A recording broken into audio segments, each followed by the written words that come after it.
फागुन मास कृष्ण पक्ष की संकष्टी गणेश चतुर्थी की व्रत कथा। जो भक्त संकष्टी गणेश जी की कथा सुनते हैं उनकी मंगल ही मंगल होते हैं। गणेश जी उन पर कभी संकट नहीं आने देते हैं। तो आइए भक्त जनों सुनते हैं गणेश संकष्टी चतुर्थी की कथा। प्रथम कथा कहते हैं कि सतयुग में राजा हरिश्चंद्र के राज्य में एक कुम्हार था। एक बार तमाम कोशिश के बावजूद जब उसका बर्तन कच्चा रह जा रहे थे तो उसने यह बताया एक पुजारी को। उस पर पुजारी ने बताया कि किसी छोटे बच्चे की बलि से ही यह समस्या दूर हो जाएगी। इसके बाद उस कुम्हार ने एक बच्चे को पकड़कर आवा में डाल दिया। वह संकट चौथ का दिन था। काफ़ी खोजने के बाद भी जब उसकी माँ को उसका बेटा नहीं मिला तो उसने गणेश जी के समक्ष सच्चे मन से प्रार्थना की। उधर जब कुम्हार ने सुबह उठकर देखा तो आवा में उसके बर्तन तो पाक गया है लेकिन बच्चा भी वो सुरक्षित था। इस घटना के बाद कुम्हार डर गया और राजा के समक्ष वो पहुंच गया। पूरी कहानी बताया। इसके पश्चात राजा ने बच्चे और उसकी माँ को बुलवाया तो माँ ने संकट को दूर करने वाले संकट चौथ की महिमा का वर्णन किया। तभी से महिलाएं अपनी संतान और परिवार के सौभाग्य और लंबी आयु के लिए व्रत को करने लगी। एक बार की बात है, एक आदर्श राजा का राज्य था। वो राजा अत्यंत धर्मात्मा था। उनके राज्य में एक अत्यंत साजन ब्राह्मण था। उनका नाम था विष्णु शर्मा। विष्णु शर्मा के 7 पुत्र था। वो सातों अलग अलग रहता था। विष्णु शर्मा की जब वृद्धावस्था आ गई तो उसने सब बहुओं से कहा, तुम सब गणेश चतुर्थी का व्रत किया करो। विष्णु शर्मा सवाए भी इस व्रत को करते थे। आहू हो जाने पर यह दायित्व अब बहुओं को सौंपना चाहते थे। जब उन्होंने बहुओं से इस व्रत के लिए कहा तो बहुओं ने आज्ञा न मानकर उनका अपमान कर दिया। अंत में धर्मनिष्ठा छोटी बहू ने ससुर की बात मान ली। उसने पूजा के सामान की व्यवस्था करके ससुर के साथ व्रत किया और भोजन नहीं किया। ससुर को भोजन करवा दिया। जब आधी रात बीती तो विष्णु शर्मा को उल्टी और दस्त लग गया। छोटी बहू ने वो मल मूत्र से खराब हुआ कपड़ों को साफ करके ससुर को शरीर को वो धोया और पोछा। पूरी रात बिना कुछ खाए पिए वो जागती रही। व्रत के दौरान रात्रि में चंद्रोदय पर स्नान कर फिर से श्री गणेश जी की वो पूजा भी की। विधिवत पारण किया। विपरीत स्थिति में भी अपना धैर्य नहीं खोया। पूजा और ससुर की सेवा दोनों श्रद्धा भाव से करती रही। गणेश जी ने उन्हें दोनों पर अपनी कृपा की। अगले दिन से ही ससुर जी का वो स्वास्थ्य ठीक होने लगा और छोटी बहू का घर धन धनाई से भरी पूर्ण हो गया। फिर तो अनाए बहुओं को भी इस प्रसंग से वो प्रेरणा मिली और उन्होंने अपने ससुर से वो क्षमा मांगते हुए फागुन कृष्णा संकष्टी गणेश चतुर्थी व्रत किया और साल भर आने वाली हर चतुर्थी का व्रत करने का वो शुभ संकल्प लिया। श्री गणेश की कृपा से सभी का सौभाग्य सुधर गया। करवा चौथ की कथा बहुत पुरानी बात है कि एक नगर में एक साहूकार रहता था जिसका 7 बेटे और एक बेटी थी। बेटी का नाम करवा था। अपनी प्यारी बेटी की धूमधाम से शादी करके उसे ससुराल के लिए वो विदा कर दिया। भाई अपनी बहन से बहुत ही प्यार करता था। एक बार की बात है कि बहन अपने ससुराल में महके आई हुई थी, जहाँ उसने अपनी भाभियों के साथ मिलकर वो करवा चौथ का व्रत राखी। लेकिन शाम होते होते वो भूख से व्याकुल हो उठी। सभी भाई को उसकी यह हालत देखी नहीं गई, क्योंकि चंद्रमा निकलने पर अभी बाकी समय था। उन्होंने अपनी बहन से पानी पीने के लिए कहा तो उसने कहा कि चांद निकलने के बाद ही वो पानी पिएगी। ऐसे में सभी भाई काफी व्याकुल हो गया। ऐसे में सबसे छोटे भाई को रहा नहीं गया। उसने दूर पीपल के पेड़ पर एक दीपक जलाकर वो चलनी की ओटे में रख दिया। दूर से देखने पर वह चांद जैसा प्रतीत हो रहा था। इसके बाद भाई अपनी बहन को बताता है कि देखो चांद निकल आया है, तुम उसे अर्घ देकर भोजन कर सकती हो। बहन ने खुशी से चांद को देखा और उसे अर्घ दे दिया। चांद को अर्घ देने के बाद वह जब हंसी खुशी वो खाना खाने बैठी तो वह जैसे ही पहला वो टुकड़ा मुंह में डालती है तो उसे छींक आ जाती है। दूसरा टुकड़ा डालते ही उसमें बाल निकल आता है और जैसे ही वह तीसरा टुकड़ा मुंह में डालने को होती है तो उसे अपने पति की मृत्यु का समाचार मिलता है। ऐसे में वह काफ़ी उदास होती है। तब उसकी भाभी उसे भाई द्वारा की गई हरकत की सच्चाई बताती है कि उसके साथ ऐसा क्यों हुआ।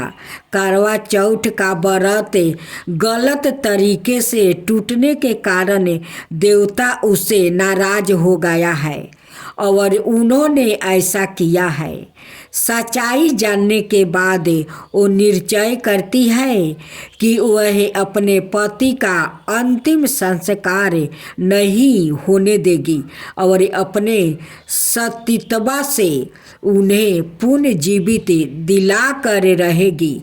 वो पूरे 1 साल तक अपने पति के शव के पास बैठी रही, उसकी देखभाल करती रही। उसके ऊपर उगने वाली घास को वो एकत्र करती जाती। 1 साल बाद फिर करवा चौथ का दिन आता है। सभी भाभियों करवा चौथ का व्रत रखती है और जब उसे आशीर्वाद देने आती है तो वह प्रत्येक भाभियों से यम सुई ले लो, पिए सुई दे दो, मुझे भी अपनी जैसी सुहागिन बना दो, ऐसा आग्रह करती है। लेकिन हर बार भाभी उसे अगली भाभी से आग्रह करके वो कह कर चली जाती है। इस प्रकार जब 6 नवंबर की भाभी आती है तो करवा उसे भाभी से भी यही बात दोहराती है।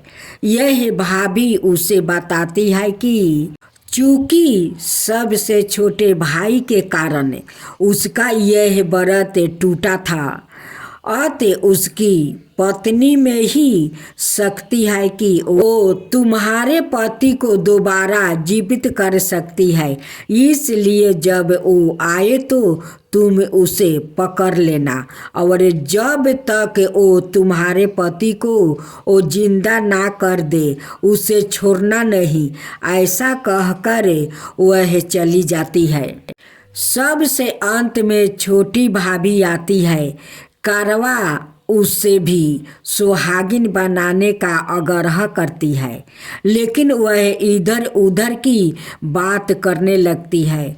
इसे देख कर कारवा उन्हें जोर से पकड़ लेती है और अपने सुहाग को जिंदा करने के लिए कहती है। उसकी भाभी उसे छुड़ाने के लिए वो नोचती है, खचोटती है, लेकिन कारवा नहीं छोड़ती है। अंत में उसकी तपस्या को देखकर भाभी का मन उपसिज जाता है और वह अपनी छोटी अंगुली को चीरकर उसमें से अमृत उसके पति के मुंह में वो डाल देती है। कारवा का पति तुरंत श्री गणेश कहता हुआ वो जीवित हो जाता है। इस प्रकार प्रभु कृपा से उसकी छोटी भाभी के माध्यम से कारवा को अपना सुहाग वापस मिल जाता है। तभी से हर सुहागिन महिलाएं करवा चौथ का व्रत पूरा नियम के साथ वो रखती है।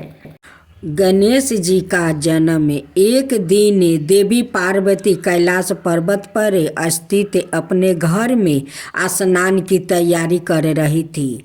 वो नहीं चाहती थी कि कोई उन्हें परेशान करे, इसलिए उन्होंने अपने पति शिव के बैल नंदिनी को द्वार की रखवाली करने और किसी को भी अंदर ना आने देने का आदेश दिया।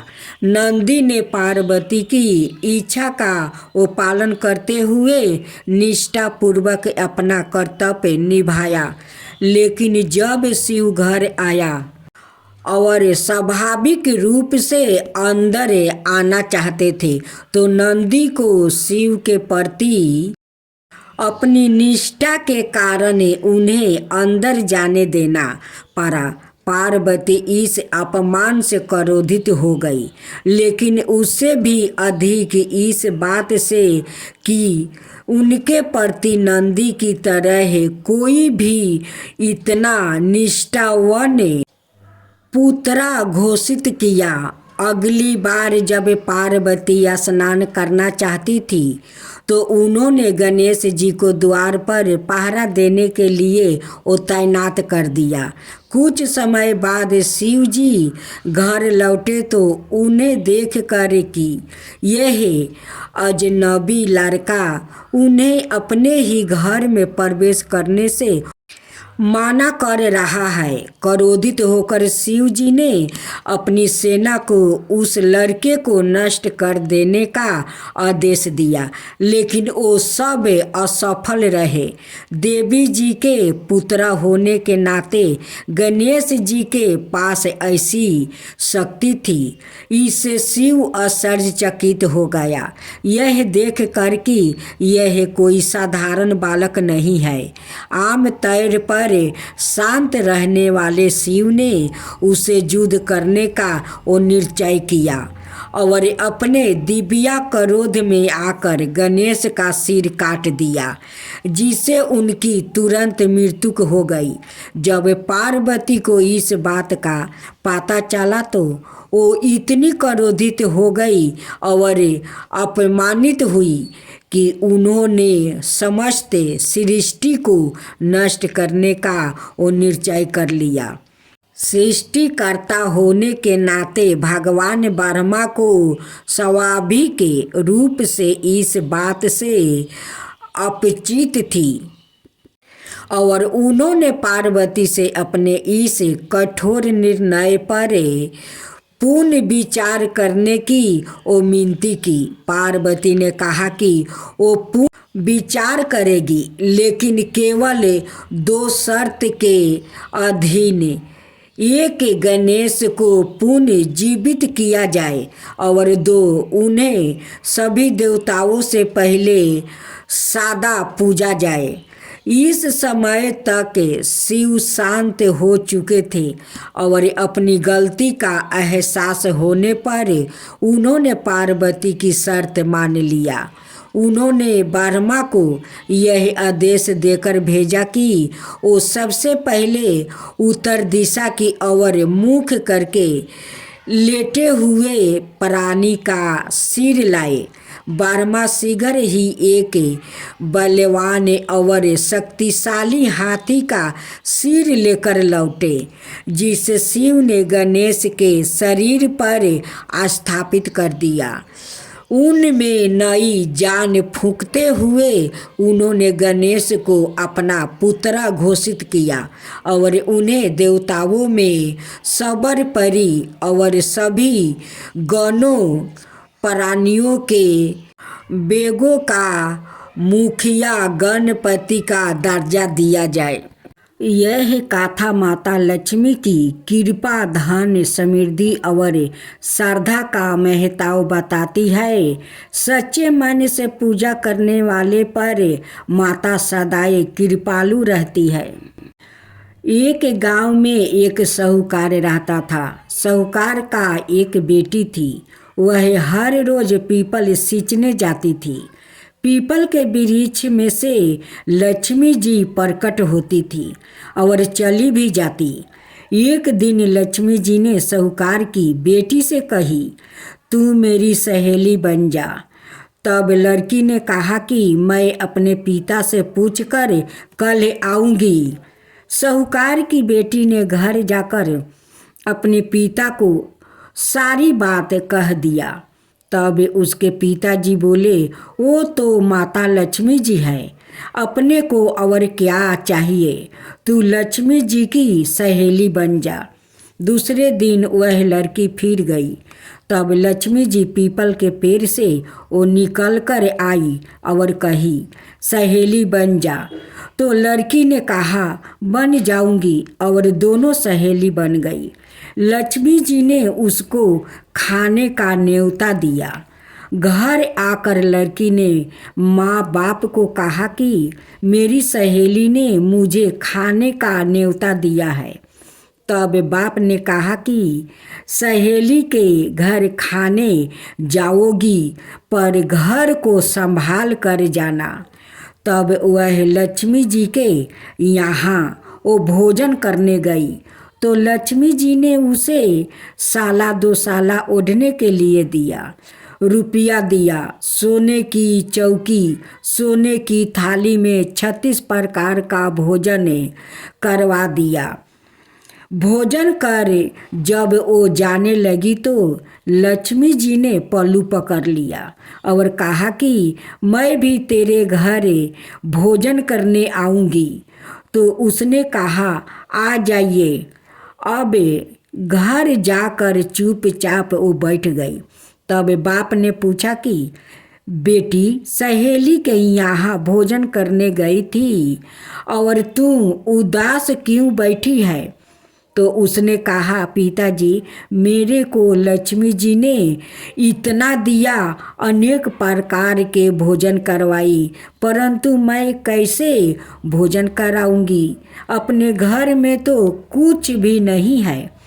तब उसके पिता ने कहा कि गोबर मिट्टी से चौका लगाकर घर की सफाई कर ले, 4 मुख वाला दिया जलाकर लक्ष्मी जी का नाम लेकर रसोई में बैठ जाना। लड़की सफाई करके लड्डू लेकर बैठ गई। उसी समय एक रानी नहा रही थी। उसका 9 लाखा हार चील उठा कर ले गई और उसके घर वह 9 लाखा हार वो डाल गई और उसका लड्डू ले गई। बाद में वह हार को तोड़कर बाजार में वो बेच आई और सामान लेने लगी। तो सोनार ने पूछा कि क्या चाहिए। तब उसने कहा कि सोने की चौकी, सोने का थाल, साला दो साला दे दो, मोहर दे दो और समगरी दे दो। 36 प्रकार का भोजन हो जाए, इतना सामान दे दो। सारी चीज़ें लेकर बहुत तैयारी करी और रसोई बनाई। तब गणेश जी से कहा कि लक्ष्मी जी को बुलाओ। आगे आगे गणेश जी और पीछे पीछे लक्ष्मी आई। उसने फिर चौकी डाल दिया और कहा कि सहेली चौकी पर बैठ जाओ। जब लक्ष्मी ने कहा सहेली चौकी पर तो राजा रानी के भी नहीं बैठती, किसी के भी नहीं बैठती, तो उसने कहा कि मेरे यहाँ तो बैठना पड़ेगा। फिर लक्ष्मी जी चौकी पर बैठ गई। तब उसने बहुत खातिर की, जैसे लक्ष्मी ने करी थी वैसे ही उसने करी। लक्ष्मी जी उस पर खुश हो गई। घर में खूब रुपया और लक्ष्मी हो गई। साहूकार की बेटी ने कहा मैं अभी आ रही हूँ, तुम यही बैठी रहना। और वह चली गई। लक्ष्मी जी गई नहीं और चौकी पर बैठी रही। उसको बहुत दौलत दी। हे लक्ष्मी जी, जैसे तुमने साहूकार की बेटी को दिया वैसे ही सबको देना। कहते सुनते हुंकार भरते अपने सारे परिवार को दियो। पीहर में देना, ससुराल में देना, बेटे पोते को देना। लक्ष्मी माता सबका कष्ट दूर करना, दरिद्रता दूर करना, सबकी मनोकामना पूर्ण करना। बोलो माँ लक्ष्मी की जय, धन लक्ष्मी की जय।